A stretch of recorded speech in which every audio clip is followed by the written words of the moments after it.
জিন্দেগি আপনার সেখানে চলতে হবে, আমাকে চলতে হবে। ওইখানে মৌলানা দেখবে না, মুফতি দেখবে না, মুহাদ্দিস দেখবে না, মুহাক্কিক দেখবে না, পীর দেখবে না, এমপি দেখবে না, মিনিস্টার দেখবে না, প্রধানমন্ত্রী দেখবে না, আওয়ামী লীগ দেখবে না, বিএনপি দেখবে না, জাতীয় পার্টি দেখবে না, কেউ দেখবে না। ওখানে একটা মাত্র জিনিস দেখবে, ইল্লা মান আতাল্লাহা বিকলবিন সালিম। আল্লাহ বলেন ওখানে কোনো নেতা নেত্রী চলবে না, কোনো আত্মীয় স্বজন চলবে না, টাকা চলবে না, রিয়েল চলবে না, পাউন্ড চলবে না, ডলার চলবে না, রুপিয়া চলবে না। ওখানে কি চলবে? তাই ইল্লা মান আতাল্লাহা বিকলবিন সালিম, একটা নেক আমল চলবে। সুতরাং জীবনের মানে হচ্ছে এইটা, শারীরনির্যাস এইটা, জীবনের বাস্তব রূপরেখা এইটা যে আমি আসছি একা, যাব। জীবনের প্রথম গোসল দিছে অন্য লোকে, শেষ গোসলটাও দিবে কি অন্য লোকে। সাথে আমার কি যাবে? এই যে আকাশচুম্বী বাড়ি, আজকে বাড়ির পিছনে দৌড়াইতাছি, গাড়ির পিছনে দৌড়াইতাছি, ব্যাংক ব্যালেন্সের পিছনে দৌড়াইতাছি। আসলে বলেন তো দেখি, আসার সময় যেমন খালি হাতে আসছি, যাওয়ার সময় তো খালি হাতে যাইতে হবে, নাকি কাফনের পকেট আছে যে ওখানে কিছু লয়ে যাওয়া যাবে? কি বলেন? কাফনের পকেট আছে? হালাল হারাম না মানিয়া কত টাকা করছো কামাই, এত টাকা রাখবা কোথায়? কাফনের তো পকেট নাই। টাকা পয়সা লইয়া কি কেউ কবরে গেছে? টাকা পয়সা লইয়া কি কেউ কবরে গেছে? কি জবাব দিবি রে তুই আল্লাহর কাছে? হায় কি জবাব দিবি রে তুই আল্লাহর কাছে? ওরে মানুষ হইছো বেহুশ দুনিয়ার পিছে, ওরে মানুষ হইছো বেহুশ দুনিয়ার পিছে। কি জবাব দিবি রে তুই আল্লাহর কাছে? হায় কি জবাব দিবি রে তুই আল্লাহর কাছে? রাত দিনে দৌড়া দৌড়ি বিশ্রামের সময়টা নাই, রাত দিনে দৌড়া দৌড়ি বিশ্রামের সময়টা নাই। নামাজ রোজা দূরের কথা, আল্লাহর নামটা মুখে নাই। ঠিক কিনা ধরে বলেন? রাতে দিনে দৌড়া দৌড়ি বিশ্রামের সময়টা নাই, নামাজ রোজা দূরের কথা, আল্লাহর নামটা মুখে নাই। টাকা পয়সা লইয়া কি কেউ কবরে গেছে? কি জবাব দিবি রে তুই আল্লাহর কাছে? চিল্লায় বলেন ঠিক কিনা? আল্লাহ রাব্বুল আলামিন কোরআনে কারীমের ভিতরে বলেন, যাহারাল ফাসাদু ফিল বাররি ওয়াল বাহরি বিমা কাসাবাত আইদিন নাস। জলস্থল যেখান থেকে আসুক না কেন বিপদ আপদ, এটা মানুষের হাতের কামাই। আমাদের আমল পিউরিফাই নাই, যার কারণে আজকে গরমের তীব্রতা আমাদের সহন ক্ষমতার বাইরে চলে যাচ্ছে। আবহাওয়া আমাদের নিয়ন্ত্রণে নাই।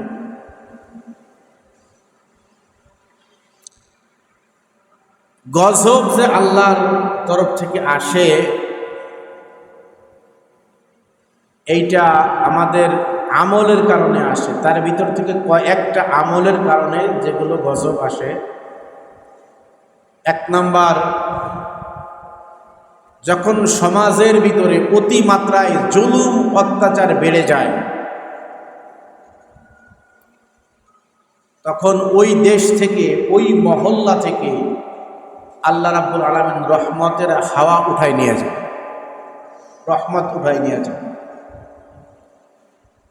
দুই, যেই সমাজের ভিতরে জিনাহের সয়লাব চালু হয়ে যায়, অতিমাত্রায় জিনাহের কাজ চলে, ওই জমিন থেকে আল্লাহ রহমত উঠায় নিয়ে যায়, বরকত উঠায় নিয়ে যায় এবং মানুষগুলোকে অনটন বিভিন্ন গজবে নিমজ্জিত করে।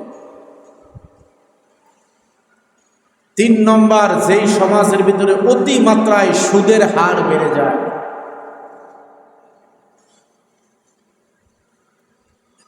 সুদ এটা যখন সমাজের ভিতরে অতিমাত্রায় বেড়ে যায়, তখন আল্লাহ রহমত উঠায় নিয়ে যায়। 4 নম্বর, যেই সমাজের মানুষগুলো যাকাত ফিতরা ঠিকমতো আদায় করে না, ওই সমাজ থেকে আল্লাহ রহমত উঠায় নিয়ে যায়।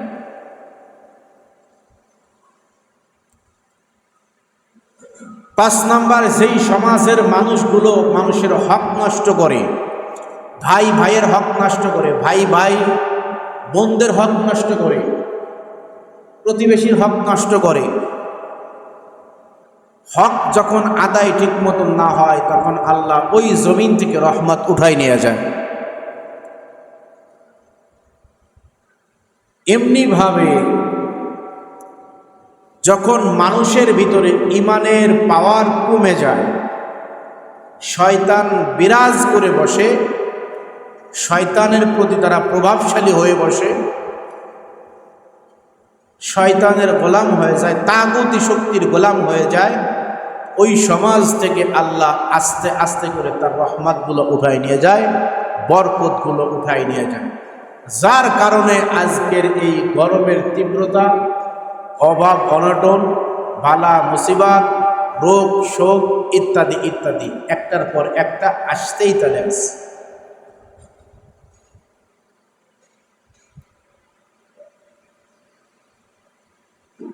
সুতরাং এই যে আজকের এই গরমের তীব্রতা, কারণ হচ্ছে আমাদের আমল, আমাদের বদ আমলের কারণে আজকের আবহাওয়ার এই অবস্থা। মাঝে মাঝে ঘূর্ণিঝড় হয়, মাঝে মাঝে জলোচ্ছ্বাস হয়, মাঝে মাঝে করোনা আসে, ডেঙ্গু আসে, কলেরা, ম্যালেরিয়া, ফাইলেরিয়া ইত্যাদি ইত্যাদি রোগ আইসা চাপা দিয়ে বসে। কেন হয়? আল্লাহর গোলামি যখন বান্দা ঠিক মতন করে না, তখন আল্লাহ তাদেরকে গজব দিয়ে ঢেকে দেয়। আমি বলি না, আল্লাহ বলেন জহরাল ফাসাদু ফিল বাররি ওয়াল বাহরি বিমা কাসাবাত আইদিন নাস। বান্দা বিপদ আপদ, বালা মুসিবত, গজব যাই আসবে, জলস্থল, আসমান থেকে আসুক আর সমুদ্র থেকে আসুক, যেখান থেকে আসবে, এইটা তোমার হাতের কামাই। তাহলে এই আয়াতের তাফসীর পড়তে গেলে বোঝা যায় যে আজকে সমাজের ভিতরে এত কামাই, এত রোজগার, তারপরে বরকত নাই। কারণ সমাজ 100-র ভিতরে প্রায় 90% মানুষ সুদের ব্যবসার ভিতরে নিমজ্জিত আছে।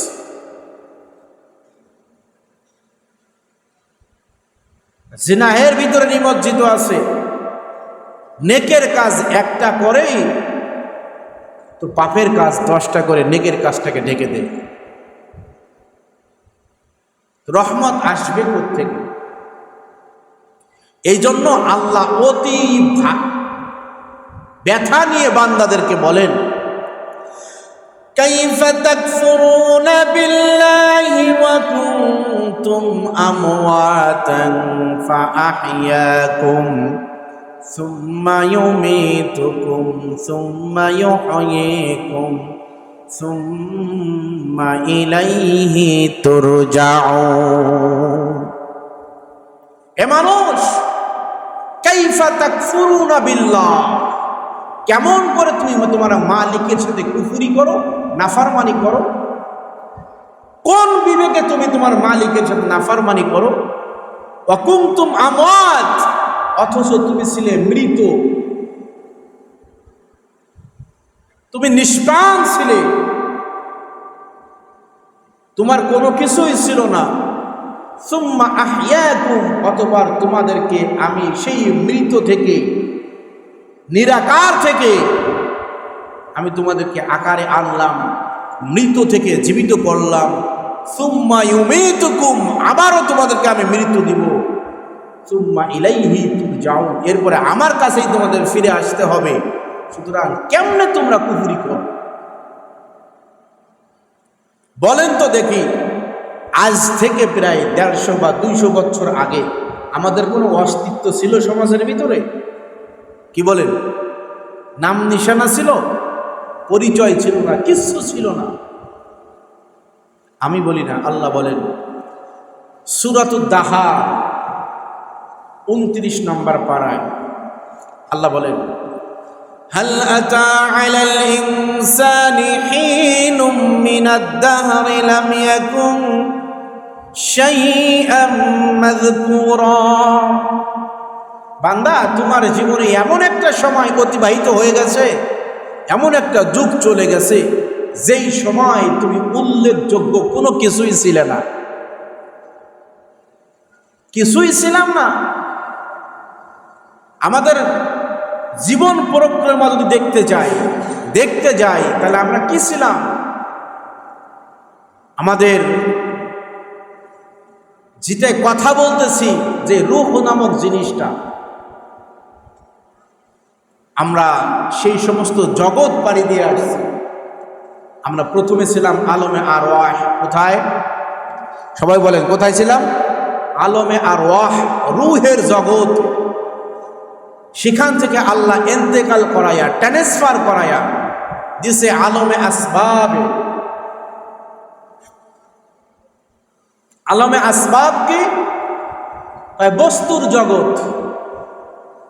আমি আপনি কারোর দোকানের চাল, কারোর দোকানের ডাল, কারোর দোকানের মাছ, মাংস ইত্যাদি ইত্যাদি বস্তুর ভিতরে ছড়ানো ছিটানো ছিলাম। এটাকে বলা হয় আলমে আসবাব, বস্তুর জগৎ। সেইখান থেকে আল্লাহ ইন্তেকাল করাইয়া, অ্যাডজাস্ট করাইয়া, লিকুইড বানাইয়া আমার আপনার বাবার পৃষ্ঠদেশ আর মায়ের বক্ষপিঞ্জরে ঢুকাই দিলেন। আল্লাহ বলেন, ইয়াখরুজু মিন বাইনিস সুলবি ওয়াত তারাইব। বান্দা, তোমাকে বানাইছি এক ছিটা নাপাক পানি দ্বারা, সেটা আসছে কোথা থেকে জানো? তোমার বাবার পৃষ্ঠদেশ আর তোমার মায়ের বক্ষপিঞ্জর থেকে। ওখান থেকে সবেগে স্খলিত এক ফুটা নাপাক পানি দ্বারা আমি তোমাকে তৈরি করেছি। ওখান থেকে বের করে আমি তোমাকে তোমার মায়ের রেহেমের ভিতরে, যেটাকে বলা হয় আলমে বাতন, তোমার মায়ের রেহেমের ভিতরে আমি রেখে দিয়েছি। কিছুদিন ফেরেশতাদেরকে ওয়ার্কার হিসেবে খাটাইয়া তোমাকে পূর্ণাঙ্গ জীবন দিয়েছি, একটা রূপরেখা দিয়েছি। আর তোমার মায় ভাড়াটিয়া মানুষের মতন, ভাড়াটিয়ারা যেমন ভাড়া রাখে বাড়িওয়ালারা, তেমনি তোমার মায়ে তোমাকে তোমার মায়ের গর্ভের ভিতরে, রেহেমের ভিতরে কিছুদিন ভাড়াটিয়ার মতন খাটছে। এরপরে আমি তোমাকে দুনিয়ায় আনছি। কেমনে আনছি? অতীব দুর্বল করে দুনিয়ায় আনছি। কেমন দুর্বল করছে একটু যদি ভাবি আসলে, তাহলে জীবনের মানে খুঁজে পাওয়া যাবে। আমরা তো পাগল মানুষের মতন, পাগল যেমন উদ্দেশ্যহীনভাবে চলাচল করে। বলেন তো, উদ্দেশ্যহীনভাবে চলাচল করে কি ভালো মানুষ নাকি পাগলে? আমি আপনি তো পাগলের মতন চলতেছি, আমাদের কোনো একটা উদ্দেশ্য নাই, যা মন চাই তাই করতেছি। মন বলে আইরে, তার সাথে যাইরে। মন যেমনে মন চাই তার সেই দিকেই যাইতেছি। মনে চাচ্ছে গান শুনতেছি, মনে চাচ্ছে হালাল খাচ্ছি, মনে চাচ্ছে হারাম খাচ্ছি, মনে চাচ্ছে ফায়সা কাজ করতেছি, মনে চাচ্ছে তো আল্লাহকে ডাকতেছি, মনে চাচ্ছে না তো ডাকতেছি। ইচ্ছার গোলাম হয়ে গেছি, মনের গোলাম হয়ে গেছি। অথচ আমার আপনার অবস্থাটা কি? আল্লাহ বলেন, বান্দা তুমি ছিলে খলিকাল ইনসানু যায়ীফা। আল্লাহ বলেন, আমি মানুষকে বানাইছি অতি দুর্বল করে। কি করে বানাইছি? দুর্বল। কেমন দুর্বল? কয় তুমি যখন তোমার মায়ের গর্ভ থেকে দুনিয়ায় আসছো বান্দা, তখন তুমি এমন দুর্বল ছিলে যে তুমি নিজে নিজে খানা খাইবা সেই শক্তিটুকু তোমার ছিল না। তোমার মা তোমাকে খাওয়াই দিছে তো তুমি খাইতে পারছো, খাওয়াই দেয় নাই তো তোমার ধরে খাওয়ার মতন সাধ্য ছিল না, শক্তি ছিল না, এত দুর্বল গেছে। কয় তুমি এত দুর্বল ছিলে, তোমার প্রস্রাব আসছে, পায়খানা আসছে, তুমি যে তোমার বিছনা থেকে নাই মা একটু সাইডে প্রস্রাব করবা, পায়খানা করবা, জরুরত ছাড়বা, এমন শক্তিও বান্দা তোমার ছিল না। এত দুর্বল করে তোমাকে আমি বানাইছি যে তুমি তোমার যেই জায়গায় শুয়ে আছো, যেই বিছনার ভিতরে, সেই বিছনার ভিতরেই তুমি প্রস্রাব পায়খানা করে দিছ। ওই প্রস্রাব পায়খানার ভিতরে তুমি গড়াগড়ি করছো, কান্নাকাটি করছো, এতটুকুন শক্তি তোমার হাতের ভিতরে, তোমার শরীরের ভিতরে ছিল না যে তুমি ওই জায়গা থেকে সরে অন্যত্রে চলে যাবা। খলিকল ইনসানু যায়ফা, বান্দা আমি তোমারে অতি দুর্বল করে বানাই দিছি, দুর্বল। কয় তুমি ভালো কোনো শক্ত খাবার খাইতে পারতা না, গোশত খাইতে পারতা না, মাংস খাইতে পারতা না, ভাত খাইতে পারতা না, ইচ্ছা থাকা সত্ত্বেও আপেল মালটা কমলা কিছুই খাইতে পারতা না। কয় কেন? কয় তোমার গালে আমি তখন দাঁত দেই নাই। কি দিই নাই? দাঁত দেই নাই। কেন দাঁত দেয় নাই? আল্লাহু আকবার। বান্দা যখন জন্মগ্রহণ করছে শিশু অবস্থায়, অঙ্গের ভিতরে সব আল্লাহ দিছে, হাতের ভিতরে চাড়ি ছিল, মাথায় চুল ছিল, সমস্ত অঙ্গের সব কিছু ছিল, শুধু দাঁতটা আল্লাহ দেয় নাই। কেন দেয় নাই? কয় তোমার মাড়ি, দাঁতের যে মাড়িটা ছিল, মাড়ি ছিল অতি নরম নরম। আর এমন সময় যদি তোমারে আমি দাঁত দিয়া বান্দা দুনিয়ায় পাঠাইতাম, তুমি তোমার মায়ের স্তনের গোটা চুষে চুষে খাইতে পারতা না, কামড়ায় ধরতা। যখন তুমি তোমার মায়ের স্তনের বোঠা কামড়াইতা, তোমার মায় তোমাকে দুধ খাওয়াইতো না কামড়ের ভয়ে। তোমার ক্ষুধার যন্ত্রণা হতো, এই তুমি ক্ষুধার যন্ত্রণায় যাতে ভোগ করতে না হয়, কাতরাইতে না হয়, এই জন্য আমি আল্লাহ তোমার হাতের ভিতরে সব দিলাম, পুরো বডি ফিট দিলাম, শুধু দাঁত দিলাম না। এইটা তোমাকে আমি এই জন্য দেই নাই যাতে করে বান্দা তুমি তোমার মায়ের দুগ্ধ পান করে করে আস্তে আস্তে বড় হতে পারো, আস্তে আস্তে বড় হতে পারো। তুমি এত দুর্বল ছিলে, এক পর্যায়ে যখন 5 মাস বা 7 মাস যায়, আস্তে আস্তে করে তোমার দাঁতের মাড়ি শক্ত হয়। তোমার মায় এখন তোমাকে দুধ তেমন খাওয়ায় না, আউট খাবার খাওয়ায়, একটু বালু পাকায় খাওয়ায়, মাঝে মাঝে খিচুড়ি পাকায় খাওয়ায়। যখন দেখে তুমি আউট খাবার খাইতে পারো, তখন আমি দেখলাম বান্দা তোমার এখন এই ভাত ইত্যাদি খাবার খাইতে গেলে তোমার দাঁতের দরকার আছে। তখন আমি আল্লাহ তোমার মাড়ির ভিতরে আস্তে আস্তে করে একটা একটা করে দাঁত দিয়ে দিলাম, একটা একটা করে দিয়েছি, এক লগে সব দেই নাই। এরপরে দেখেন তো, আপনি চুল না কাটলে চুল আস্তে আস্তে বড় হয়, এক পর্যায়ে বাবরি হয়ে যায়। হাতের নখ না কাটলে আস্তে আস্তে বড় হয়, এক পর্যায়ে অনেক বড় হয়ে যায়।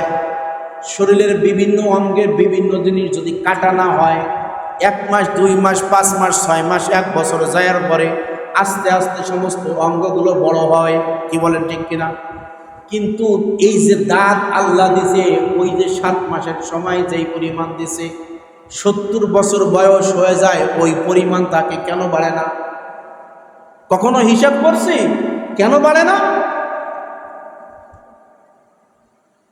আল্লাহ বলে বান্দা তোমার অন্য অঙ্গ প্রত্যঙ্গের মতন যদি তোমার দাঁত আমি বাড়াইতে থাকতাম, তাহলে বান্দা তুমি খাইতে পারতা না।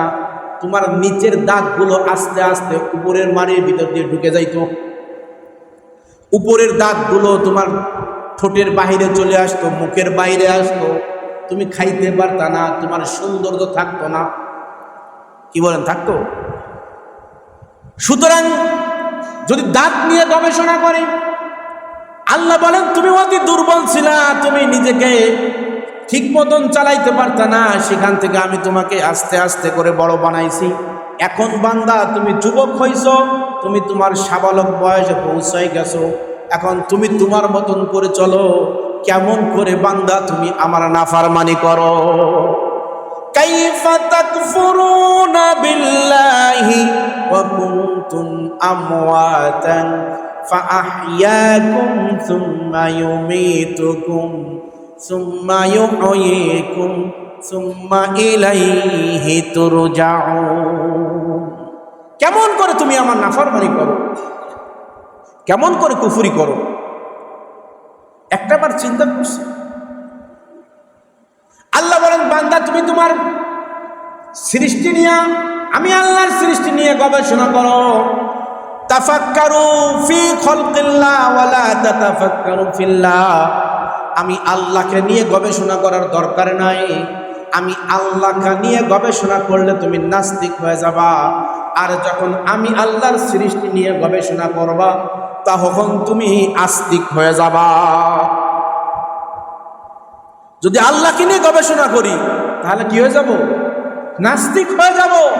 আর যখন আল্লাহর সৃষ্টি নিয়ে গবেষণা করব তখন আল্লাহওয়ালা হয়ে যাবে, আস্তিক হয়ে যাবে। সুবহানাল্লাহ। তাহলে আমি যে মানুষ, আমার পরিচয়টা কি? তখন আমি আমার পরিচয় খুঁজে পাব। যখন সৃষ্টি নিয়ে গবেষণা করব তখন আমার অস্তিত্ব কি, আমার জীবন মানে কি, জীবনের আসল মানে খুঁজে পাওয়া যাবে। জীবনের মানে এইটা না যে আমি দুনিয়ায় আসলাম, খাইলাম দাইলাম ফুর্তি করলাম, 2 দিনের এই দুনিয়া কি লাভ হবে গুনিয়া, করোনা ফুর্তি করোনা। আসলে দুনিয়ার জীবনের মানে এইটা না দুনিয়ায় মদ মাস্তি করে জীবন পার করে দিলাম। জীবনের আসল মানে হচ্ছে এইটা। খেয়াল করে শুনেন, জীবনের আসল মানে কি? আল্লাহ বলেন, বান্দা তোমার জীবনের আসল মানে হলো, খেয়াল করেন ভালো করে, আল্লাহ বলেন বান্দা তোমার দুনিয়ার জিন্দগির আসল মানে হলো, জীবনের আসল মানে হলো তুমি যখন দুনিয়ায় আসছো বিবস্ত্র অবস্থায় আসছো। নাকি পোশাক ছিল আমাদের? আমরা বস্ত্রহীন আসছি না? রাজা বলো আর প্রজা বলো, এমপি বলো, মিনিস্টার বলো, কোটিপতি বলো আর গরিব বলো, ফকিরওয়ালা বলো, যাই বলো, দুনিয়ায় যখন সে আসছে বিবস্ত্র অবস্থায় আসছে। দুনিয়ায় আসার হালত যেমন যাওয়ার হালতও তেমন। কয় তুমি দুনিয়ায় যখন আসছো বান্দা একেবারেই দুর্বল হয়ে আসছো, দুর্বল উলঙ্গ হয়ে আসছো। আবার যখন তুমি দুনিয়া থেকে বিদায় নিয়ে যাবা তখনও তোমার শরীরের মাঝে কোনো কাপড় থাকবে না। যেমন উলঙ্গ অবস্থায় আসছো, যেমন বিবস্ত্র অবস্থায় আসছো, যাওয়ার সময় তোমাকে বিবস্ত্র করে পাঠায় দেওয়া হবে। শুধুমাত্র ইজ্জত আব্রু ঢাকার জন্য একটু মার্কিন কাপড় কিনে দেওয়া হবে।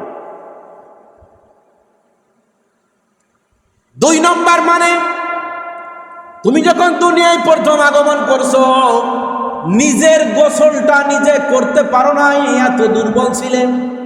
তোমার জীবনের প্রথম গোসলটাও পরে দিয়েছে, নাকি আমরা নিজেরা করছি?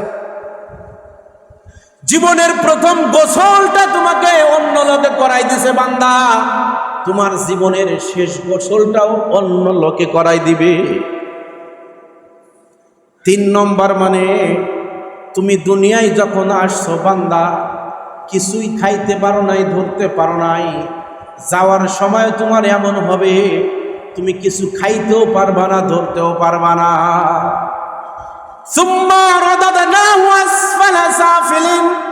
তোমাকে দুনিয়ায় আগমন করার সময় যেমন দুর্বল করে বানাইছি, যাওয়ার সময় এর থেকে অতি দুর্বল করে নিব। যেমন দুর্বল হয়ে দুনিয়ায় আসছি, যাওয়ার সময় এর থেকেও দুর্বল হয়ে যাব। তার কারণ ছোট্ট দুধের বাচ্চা মায়ের কোলের ভিতরে প্রস্রাব করে দেয়, পায়খানা করে দেয়। মা ওই প্রস্রাব পায়খানা কোলের ভিতরে নিয়ে এক জায়গায় বসে খাবার খাইয়া উঠা যায়, কোনো গন্ধ মায়ের নাকে লাগে না। তার কারণ বান্দা তুমি তখন দুর্বল ছিলা, কিন্তু তোমার প্রস্রাব পায়খানার ভিতরে আমি আল্লাহ দুর্গন্ধ দেই নাই, কারণ তুমি স্বাভাবিক দুর্বল ছিলা। যখন তুমি চলে যাবা তখন তোমাকে আমি এত দুর্বল করব, এত দুর্বল করব, একদিন তুমি বিছনায় প্রস্রাব করলে কমসে কম 3 দিন পর্যন্ত গন্ধ থাকবে। একদিন বিছনায় পায়খানা করলে ওই ঘরের ভিতরে কেউ ঢুকতে পারবে না, এত দুর্বল, এত দুর্গন্ধ জয় হয়ে যাবে। তুমি একদিন ব্রাশ না করলে, মেসওয়াক না করলে, মুখ না ধুইলে এত দুর্গন্ধ তৈরি হয় তোমার প্রাণের বিবি তোমার মুখের কাছে মুখ দিতে পারবে না। অথচ ছোট্ট দুধের বাচ্চা মাসের পরে মাস কখনো দিন বিরাস করে না, মুখ ধয় না, তারপরেও তার কাছ থেকে কোনো দুর্গন্ধ আসে না, কারণ ওরা স্বাভাবিক দুর্বল। আমি বলি না, আল্লাহ বলেন বান্দা তুমি প্রথম জীবনে যেমন দুর্বল হয়ে এসেছিলে, এর থেকেও শতগুণ বেশি দুর্বল করে আমি তোমাকে দুনিয়া থেকে নিব। তাহলে জীবনের মানে হলো গিয়ে আমরা দুর্বল। আমরা কি কয় তুমি কেমন দুর্বল? কয় তুমি এত দুর্বল, এত দুর্বল। স্বাভাবিক একটা আমার ছোট্ট একটা মাখলুক মশার ভয়ে তুমি মশারের ভিতরে আত্মগোপন করো। কি বলেন? এমপি বলো, মিনিস্টার বলো, প্রধানমন্ত্রী বলো, সন্ত্রাসী বলো, আলেম বলো, জাহেল বলো, প্রত্যেকটা ব্যক্তি এমন কোনো বান্দা নাই যে মশার ভয় না পায়। সবাই মশার ভয়ে মশারের ভিতরে আত্মগোপন করে। মুফাসসিরিন ইকরাম লেখেন, আল্লাহ ওয়ালারা বলেন বান্দা তুমি মশার ভয়ে মশারের ভিতরে ঢুকতে পারলা, কিন্তু জাহান্নামের ভয়ে, কবরের বিচ্ছুর ভয়ে, সাপের ভয়ে কি একটাবার তুমি আল্লাহর ঘর মসজিদে ঢুকতে পারো না? তোমার সামান্য ঘুম নষ্ট হবে বিদায় তুমি মশারিটা নাও, কয়েল জ্বালাও, বিভিন্ন ফর্মুলা অবলম্বন করো, অথচ তোমার কবরের জিন্দেগি, অনাদি অনন্তকালের জিন্দেগি তোমার নষ্ট করতেছো। এইটার ভয়ে কি তুমি একটাবার মসজিদে ঢুকতে পারো না? একটাবার আল্লাহর গণ্ডির ভিতরে ঢুকতে পারো না? খারাপ লাগতেছে? তাহলে জীবনের মানে আমি যেমন দুর্বল হয়ে দুনিয়ায় আসছি, যাওয়ার সময় এমন দুর্বল হয়ে যাব। শুধু অত দুর্বল না, আমার জীবনের প্রথম গোসলটাও অন্য লোকে দিছে, জীবনের শেষ গোসলটাও অন্য লোকে দিবে। জীবনে আসছিও একা, যাওয়ার সময়ও, জোরে বলো না, যাওয়ার সময় যাব একা। এই 2 দিনের রং তামাশা, 2 দিনের রং তামাশা, আর কিছু না। এই 2 দিনের রং তামাশায় পইরা, বিবির মোহাব্বতে পইরা, সন্তানের মোহাব্বতে পইরা, ছেলে সন্তান বন্ধু বান্ধবের মোহাব্বতে পইরা আল্লাহকে ভুলে গেলা। আল্লাহ অতি মায়া নিয়ে, ভালোবাসা নিয়ে ডাক দিয়ে বলে বান্দা তুমি যাদের জন্য পাগল, একটাবার চিন্তা করে দেখো তো, তুমি যদি অসুস্থ হইয়া হসপিটালের বেডে পড়ে থাকো, তোমার এমন রোগ হয়েছে, তোমার শরীরে পচনও ধরে নাই, কিচ্ছু হয় নাই, শুধুমাত্র আমি নাম দিয়েছি করোনা। করোনা নামক একটা অসুখ আমি তোমার মাঝে ছড়াই দিলাম। বলেন তো দেখি, আজ থেকে আরো 10 বছর 5 বছর আগে মানুষের হাঁফানি কষ্ট ছিল কি ছিল না? ঠান্ডা জ্বর ছিল না? তখন তো কেউ কয় নাই যে এইটা করোনা। করোনা মানে কি? ঠান্ডা জ্বর আর হাঁফানি কষ্ট, শ্বাসকষ্ট, এই তো। তখন মানুষ ভয় পায় না। এই সায়েন্স ল্যাব থেকে যখন ডিক্লার দিছে করোনা এমন একটা সোয়াজিয়া রোগ যে এর কাছে যাবে সেও মারা যাবে। এখন প্রাণের বিবিও কাছে যায় না, সন্তানও কাছে যায় না। এমন লক্ষ লক্ষ ইতিহাস আছে, আপনারা অনেকেই স্বচক্ষে দেখেছেন। করোনার রোগী মারা গেছে, সন্তান পর্যন্ত কাছে যায় নাই। ওই যে নিযুক্তকারী কর্মচারী যারা ছিল, তারা দূর থেকে জানাজা পড়ায়া মুষ্টিময় 4-5 জন লোকে হাত দিয়াও ধরে নাই, লাঠি দিয়া গুতয়া গুতয়া কবরের ভিতরে দিছে। দুনিয়ার বাস্তবতা জীবন মানে কি বুঝাই দিছে, জীবনের আসল মানে কি তাই দেখাই দিছে। আল্লাহ বলেন ইয়াউমা ইয়াফিরুল মারউ মিন আখিহি ওয়া উম্মিহি ওয়া আবিহি ওয়া সাহিবাতিহি ওয়া বানি। কিয়ামতের ময়দানে কেউ কারোর পরিচয় দিবে না। আরে কিয়ামত তো দূরের কথা, দুনিয়ার হালত, দুনিয়ায় বিপদে পড়লে মানুষ কেউ কারোর পরিচয় দেয় না। করোনা সেইটা বাস্তবতা দেখাই দিয়া গেছে। কি বলেন, ঠিক না? করোনা বাস্তবতা দেখাই দিয়া গেছে। আর আল্লাহ দেখেন কি খেলা, আল্লাহর লীলা খেলা বোঝা কি নাই। করোনা হয়েছে, যেগুলো মরছে সবগুলো বড় লোকের গোলাবান। একটা ঠেলাওয়ালা দিন মজুর কষ্ট করে যারা খায়, ওদের কখনো দেখছেন যে করোনা হয়েছে? যেগুলো করোনার ভয়ে দিন ভরে ঘরের ভিতরে রয়েছে, বাইরে বাইর হয় নাই, সেইগুলোরই আল্লাহ করছে। তাহলে জীবনের মানেটা কি? আমার দুনিয়ায় যা আইছি বেহুদা আইছি? এই জন্য আল্লাহ বলেন কাইফা তাকফুরুনা বিল্লাহ, ও বান্দা কেমন করে তুমি তোমার মালিকের কুফরি করো। ওয়া কুনতুম আমওয়াত, অথচ তুমি ছিলে মৃত নিষ্প্রাণ। সুম্মা আহইয়াকুম, অতঃপর আমি তোমাদেরকে ওখান থেকে জীবিত করলাম। সুম্মা ইউমীতুকুম, আবার তোমাদেরকে আমি মৃত দিব, সুম্মা ইলাইহি তুরজাউন, আবার আমার কাছেই তোমাদের ফিরে আসতে হবে। সুতরাং জীবনের মানে হচ্ছে এইটা, শারীরনির্যাস এইটা, জীবনের বাস্তব রূপরেখা এইটা যে আমি আসছি একা, যাব, জীবনের প্রথম গোসল দিছে অন্য লোকে, শেষ গোসলটাও দিবে কি অন্য লোকে, সাথে আমার কি যাবে? এই যে আকাশচুম্বী বাড়ি, আজকে বাড়ির পিছনে দৌড়াইতাছি, গাড়ির পিছনে দৌড়াইতাছি, ব্যাংক ব্যালেন্সের পিছনে দৌড়াইতাছি। আসলে বলেন তো দেখি, আসার সময় যেমন খালি হাতে আসছি, যাওয়ার সময় তো খালি হাতে যাইতে হবে, নাকি কাফনের পকেট আছে যে ওখানে কিছু লয়ে যাওয়া যাবে? কি বলেন, কাফনের পকেট আছে? হালাল হারাম না মানিয়া কত টাকা করছো কামাই, এত টাকা রাখবা কোথায়, কাফনের তো পকেট নাই। টাকা পয়সা লইয়া কি কেউ কবরে গেছে, টাকা পয়সা লইয়া কি কেউ কবরে গেছে, কি জবাব দিবি রে তুই আল্লাহর কাছে, হায় কি জবাব দিবি রে তুই আল্লাহর কাছে। ওরে মানুষ হইছো বেহুশ দুনিয়ার পিছে, ওরে মানুষ হইছো বেহুশ দুনিয়ার পিছে, কি জবাব দিবি রে তুই আল্লাহর কাছে, হায় কি জবাব দিবি রে তুই আল্লাহর কাছে। রাত দিনে দৌড়া দৌড়ি বিশ্রামের সময়টা নাই, রাত দিনে দৌড়া দৌড়ি বিশ্রামের সময়টা নাই, নামাজ রোজা দূরের কথা আল্লাহর নামটা মুখে নাই, ঠিক কিনা ধরে বলেন? রাতে দিনে দৌড়া দৌড়ি বিশ্রামের সময়টা নাই, নামাজ রোজা দূরের কথা আল্লাহর নামটা মুখে নাই। টাকা পয়সা লইয়া কি কেউ কবরে গেছে, কি জবাব দিবি রে তুই আল্লাহর কাছে। চিল্লায় বলেন ঠিক কিনা? একদিন চলে যেতে হবে, কি নিয়ে যাইতেছে,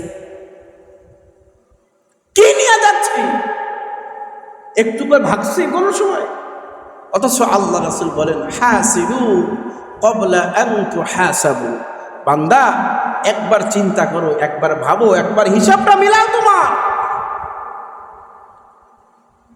একবার হিসাবটা মিলাও, তোমার হিসাবটা নেওয়ার আগে, তোমার হিসাবটা নেওয়ার আগে একটাবার হিসাবটা মিলাও। নিজের হিসাবে যদি ধরা খেয়ে যায়, না জানি আল্লাহর ধরা কত কঠিন।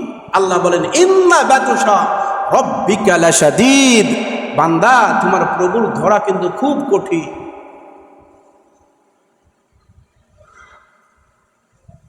আল্লাহ, জীবন জীবন জীবনটাকে কত লালন পালন করতেছি, কত কিছু করতেছি, যৌবন ধরে রাখার লাগে কত ফেসিয়াল, কত কিছু করতেছি, হালাকে মরণের কোনো গ্যারান্টি আছে? কি বলেন, মরণ কি বলে কই আসবে? হ্যাঁ, মরণ কখনো বলে কই আসবে না, ও যখন আসার তখন ঠিকই আইসা পড়বে। একটা মিনিট সময় দেবে না, একটা সেকেন্ডও সময় দিবে না। আমার আপনার পিছনে দুইজন ফেরেশতা জন্মের পরের থেকেই ধাওয়াইতেছে। হয়তোবা আগে পরে শুনছেন, আবারও বলি, আমার আপনার পিছনে আল্লাহর দুইজন ফেরেশতা অনবরত আমাকে আপনাকে ধাওয়াইতেছে। একটা হচ্ছে রিজকের ফেরেশতা, রেজেকের ফেরেশতা, আমি আপনি কখন কোন জায়গায় কি খাবো, কি পরবো, কয় টাকার মালিক হব, এই অর্থটার বোঝা মাথায় লইয়া আমার আপনার পিছনে দৌড়াইতেছে। বলে, বান্দা তুই একটু বেশি করে খা, তাতে করে আমার বোঝাটা টাকাটা কমে যায়। এই জন্যই তো আল্লাহ রাসূল বলছেন, কম খুরদান কম গুফতান কম খুফতান, কম খাও, কম কথা বলো, কম ঘুমাও, তোমার সিহাত ভালো থাকবে, বডি ফিটনেস ঠিক থাকবে, তাইলে আর জিমে দেওয়ার দরকার হবে না, জিমে যাইয়া হাজার হাজার টাকা দেওয়ার দরকার হবে না তোমার ফিটনেস ঠিক রাখার জন্য।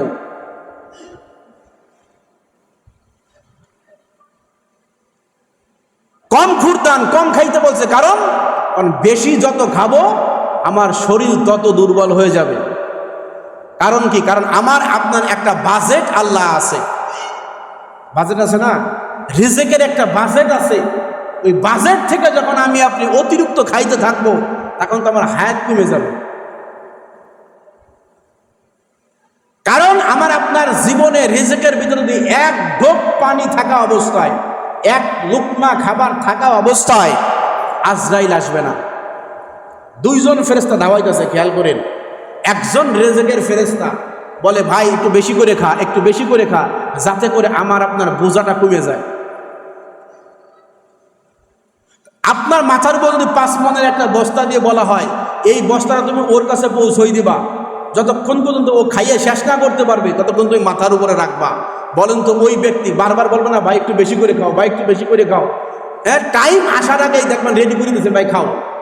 না খাইতে পারে অবচয় করো, নষ্ট করে দাও, তারপর খাইতে থাকো, নষ্ট করো, খালি করো, আমার বোঝাটা হালকা করো। আর যদি আপনি চালাক হন, চতুর হন, না আমি ওর খাটামু, তা আপনি খাইতেন 1 প্লেট, খাইছেন হাফ প্লেট, এই আমার কমাই দাও, আরো কমাই দাও, আরো কমাই দাও, অল্প করে দাও। আর যদি বলদ হন, আরে বেটা 1 প্লেট খাইছে, আর 1 প্লেট দে, হ্যাঁ আর 1 প্লেট চিন্তা করছে, দাওয়াত পাইছি, আরে বাবা রে বাবা, গরুর কাচ্চি বিরিয়ানি, হ্যাঁ পাইছি তো মাইরে যায়। 2 প্লেট যা খাইতে পারে স্বাভাবিক খায় 1 প্লেট, ওদিকে 5 প্লেট মারছে, বাড়ি আইয়ে তো ডায়রিয়া হয়েছে। এমন হয় কি হয় না? ফাও পাইয়ে বাঙালি মারছে ঝাড়া মারা, অথচ এইটা বুঝে না যে আমার জীবনের জন্য রিস্ক হয়ে যাচ্ছে। এই জন্য 2 জন ফেরেশতা, 1 নাম্বার ফেরেশতা আছে রিজিকের ফেরেশতা। যতক্ষণ পর্যন্ত রিজিকের ফেরেশতার দায়িত্ব শেষ না হবে, মালাকুল মউত আসবে না। ওই রিজিকের ফেরেশতার পরবর্তী দেখেন মালাকুল মউত, মালাকুল মউত অর্থাৎ আজরাইল ধাওয়ায় রিজিকের ফেরেশতার বেড়া চালু করে শেষ কর, তুই গেলি তো আমার সিরিয়াল। দেখেন না, অনেক সময় হসপিটালে বিভিন্ন কাজে গেলে যখন সিরিয়ালতে দাঁড়ায় থাকা লাগে, পিছনের লোকজন সামনের লোকটা ধাওয়ায় না, আর বেটা চালু কর। যদি ট্রাফিক জ্যামে পড়ে যায়, পিছনের গাড়িওয়ালা খালি হরেন দেয়, হরেন দিতে থাকে না, সামনে দেখতেছে যে ট্রাফিকের আছে, রেড সিগন্যাল আছে, যাওয়া যাবে না, এরপরও পিছন দিয়ে হরেন দিতে থাকে। কেন? একটু চালু করে যা, চালু করে যা, ফাঁকা পাইলেই ঢুকায় দেয়। হ্যাঁ, এমন হয় না? কি বলেন? দুনিয়ার বাস্তবতা এমন। তো ফেরেশতা 2 জন, একজন মালাকুল মউত আর একজন রিজিকের ফেরেশতা। রিজিকের ফেরেশতা মাথার উপরে বোঝা লইয়া, খাবারের বোঝা লইয়া ধাওয়াইতেছে যে ভাই চালু করে খাইয়া শেষ কর, চালু করে শেষ কর। আর মালাকুল মউত ধাওয়ায় কারে? রিজিকের ফেরেশতারে, আরে চালু করে তুই খাওয়াবে না, শেষ কর। এই জন্য জীবনের মানে বুঝতে হবে। খালি জীবনটা ওই যে চতুষ্পদ জন্তু জানোয়ার মতন চালাইলে হবে না। গত জুমায় আলোচনার প্রসঙ্গ বলতেছিলাম যে আল্লাহ কান দিছে শোনার জন্য, চোখ দিছে দেখার জন্য, হৃদয় দিছে ভালো মন্দ জাস্টিফাই করার জন্য। এইগুলো যারা করে না, আল্লাহ বলেন উলাইকা কাল আনআম, সেম কোয়ালিটি অফ অ্যানিমাল, এরা হচ্ছে চতুষ্পদ জন্তু জানোয়ারের মতন, বালহুম আদল, বরংস ওই চতুষ্পদ জন্তু জানোয়ারের থেকে নিকৃষ্ট। উলাইকা হুমুল গাফিলুন, আল্লাহ বলেন এরা হচ্ছে গাফেল, উদাসীন, এরা খবর রাখে না, চলছে গাড়ি, যাত্রা গাড়ি, যেমন মন চাই তেমনি চলি। হ্যাঁ, অথচ আমার জীবনের একটা মানে আছে। আল্লাহ দুনিয়ায় তোমাকে বেহুদা পাঠায় নাই, আমাকে আল্লাহ দুনিয়ায় বেহুদা পাঠায় নাই, একটা উদ্দেশ্য আছে না? আছে না? আল্লাহ বলেন মা খালাকতুল জিন্না ওয়াল ইনসা ইল্লা লিয়াবুদুন, বান্দা তোমারে কিন্তু আমি বেহুদা বানাই নাই, একটা নির্দিষ্ট উদ্দেশ্য বানাইছি। সেটা কি? তুমি আমার গোলামি করবা, তামাম পৃথিবী আমি তোমার গোলাম বানাই দেবো। সুবহানাল্লাহ, তুমি শুধু আমার হয়ে যাবা, তামাম পৃথিবী আমি তোমার করে দিব। সুতরাং জীবনের এতটুকুন তো বুঝছেন যে আমি দুনিয়ায় আসছি অতি দুর্বল হয়ে যাব, দুর্বল হয়ে। আরে ভাই, মারা গেলাম, মারা গেলেই যে সব শেষ তা না, মারা যাওয়ার পরেই জীবন শুরু। দুনিয়াটা হচ্ছে একটা খেলার মাঠ, রঙ্গমঞ্চ, নাট্যমঞ্চ। এই মঞ্চে আপনি যেমন অভিনয় করবেন, যেমন খেলাধুলা করবেন, এর ফল পাবেন মরার পরে। দেখেন না, খেলার মাঠের ভিতরে 2 গ্রুপে নামায় দেয় খেলাধুলা করার জন্য, কয় খেলো, কয় মিনিট, কয় 90 মিনিট। যদি ফুটবল হয় কয় 90 মিনিট, আর যদি ক্রিকেট হয় তাই কয়েকটা 20 ওভার, নাহলে 50 ওভার, নাহলে টেস্ট খেললে কমসে কম 3 দিন। কি বলেন? একটা নির্দিষ্ট টাইম দিয়ে দেয়, বা এরপরে তোমাদের ফলাফল হবে, দেখা যাবে তোমরা কারা জেতে, ওই পক্ষ না এই পক্ষ। কি বলেন? এরকম না দুনিয়ার নিজামটা? দুনিয়ার রীতিনীতি এমন, আমার আপনার জীবনের রীতিনীতিও এমন। দুনিয়াটা হচ্ছে খেলার মাঠ, নাট্যমঞ্চ, রঙ্গমঞ্চ। এই মাঠে আপনি কি করতেছেন এইটার ফলাফল পাওয়া যাবে মরার পরে। মরার পরেই সব শেষ না, মরার পরেই, মারা যাওয়ার পরে জীবন শুরু। চোখ বুঝলেই যদি সব শেষ হয়ে যেত এমনটা নয়। হাদিসের মধ্যে আসছে, বান্দা যখন মারা যায়, মারা যাওয়ার পরে প্রথম যেই বান্দা, খেয়াল করবেন, প্রথম যেই বান্দা মারা যাওয়ার পরে মাটি দিয়া 40 কদম দূরে চলে যায়, সঙ্গে সঙ্গে আল্লাহ রাব্বুল আলামিন ওই বডির ভিতরে রূহ দিয়ে দেয়, এবং 2 জন ফেরেশতা আসে, ওকে এসে বসাই দেয়। সবাই মাটি দিচ্ছে, উপরে চাপাচ্ছে, পাড়াই যাচ্ছে মাটি দিয়া, অথচ প্রথমে যেই বান্দা মাটি দিয়া 40 কদম দূরে চলে গেছে, সবাই যায় নাই, এখন কবরের উপরে তার আত্মীয় স্বজনরা আছে, ছেলে মেয়েরা আছে, আত্মীয় স্বজন কান্নাকাটি করতেছে, দোয়া করতেছে, কিন্তু কোনো এক বান্দা 40 কদম দূরে চলে গেছে, সঙ্গে সঙ্গে আল্লাহ রাব্বুল আলামিন ওই বান্দার বডির ভিতরে রূহ দিয়ে দিয়েছে, মুনকার নাকির চলে আসছে সওয়াল জবাব করার জন্য, তার ভালো মন্দর ফয়সালা শুরু হয়ে গেছে। সুতরাং এই ক্ষণস্থায়ী জিন্দেগি, ক্ষণস্থায়ী, ওয়ামাল হায়াতুদ দুনিয়া ইল্লা মাতাউল কলিল। আল্লাহ বলেন দুনিয়া অল্প সময়ের জন্য, আল ওয়াক্তুল কলিল ওয়াল আমালুল কাসীর, সময় কম কিন্তু আমল করতে হবে অনেক বেশি।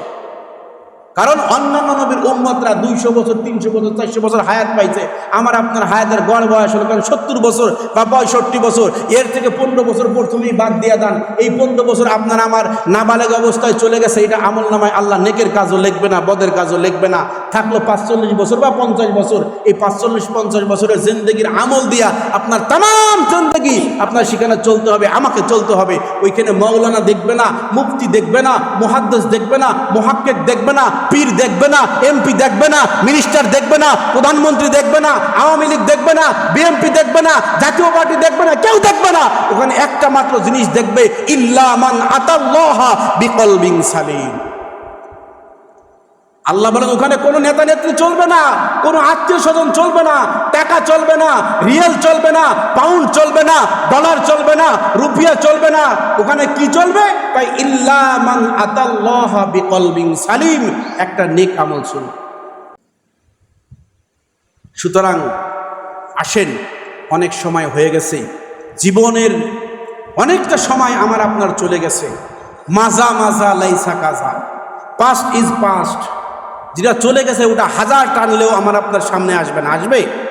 কি বলেন?